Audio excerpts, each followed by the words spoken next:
Hi everyone, today I have with me Ken Hartman, Senior Fellow and Principal Analyst at EduVentures and the former President of Drexel University Online.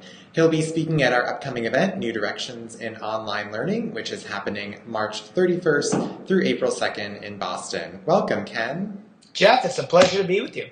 Well, we're excited to have you as well. So I know you'll be giving a talk titled The New Higher Education Highway. So can you talk about what you mean by that term, and then I guess specifically the role that you see online education having in the future of higher education?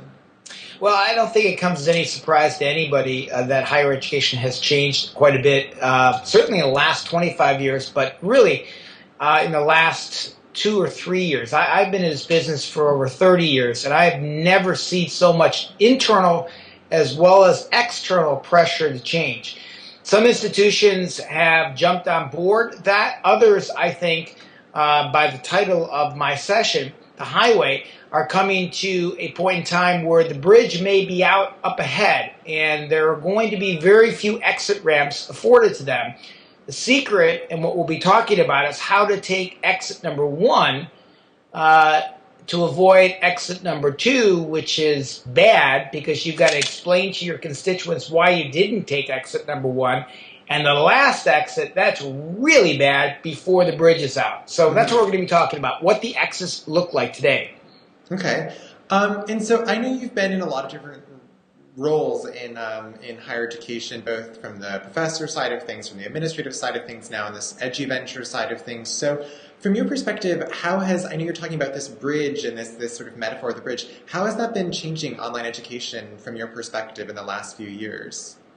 Well, what we've seen is in the last 10 years is everybody jumping on the bandwagon when it comes to online learning. Of course, it started in large part with the for-profits, and then many of the nonprofits came on board.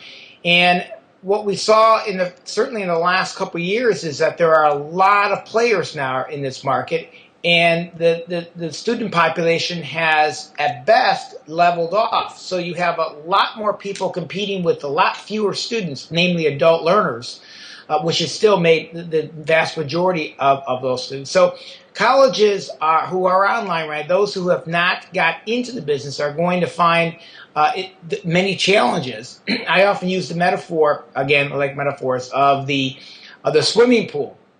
You know, the online learning is a big swimming pool, but unless you know where the deep end is and where the shallow end is, only two things are going to happen to you if you jump in. Either A, you're going to drown if you jump on the wrong side, or you're going to break your neck.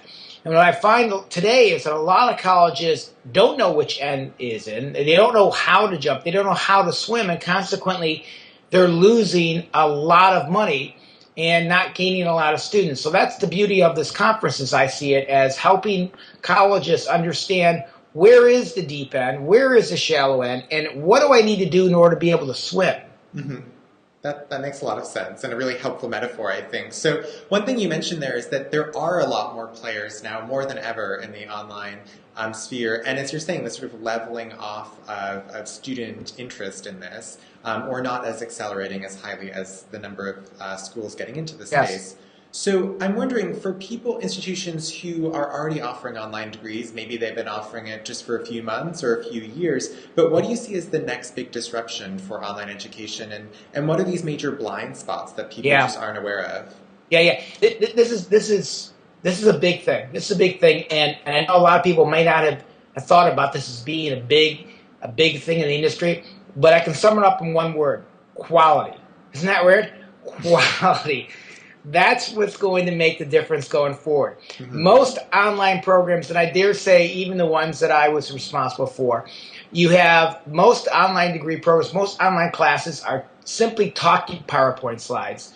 Vanilla instruction, vanilla learning. The secret to the future are and the institutions that are going to be successful are the ones that introduce truly life-changing pedagogical approaches to learning, instruction, and assessment. And we haven't got there yet as an industry, at least on the nonprofit side. You're starting to see more and more of it on the for-profit side. But I think the game changer down the road is going to be the institution that offers online, not just to adult learners, but also to traditional age kids, And that experience is fundamentally different than what we're experiencing today. Mm-hmm. Yeah, that makes a lot of sense. I'm wondering, there are a lot of, things that if you're an administrator, which is many of the people coming to this conference and who'll be watching this video in online education, they have all these ideas coming at them at once to, as you're saying, increase the quality of their programs, be more strategic in aligning programs with, what Right. students are looking for today. So there's so many things, they're being pulled in so many directions. So is there one thing that they can concretely focus on right now that you would say, like, this should be front of the line? And then what kind of questions should they be asking to, I guess, determine what is their biggest priority then? Well, the first thing is to understand exactly how e-learning fits into their overall strategy. I mean, when I used to teach educational and instructional technology, I used to tell my students that the secret to online learning, or secret technology in learning, is to not just know when to use it, but when not to use it. And I think for a lot of institutions, they need to understand whether or not they should actually jump in the pool. And then if they decide to jump in the pool, what segment of the population out there do they want to focus on? Do they want to be a regional player? Do they want to be a national player?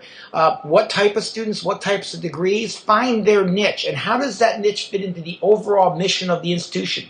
Trying to change your mission is a very difficult thing to do for most institutional leaders. And so you've got to be able to convince your constituents that that move into online learning is just a natural part of your overall institutional mission.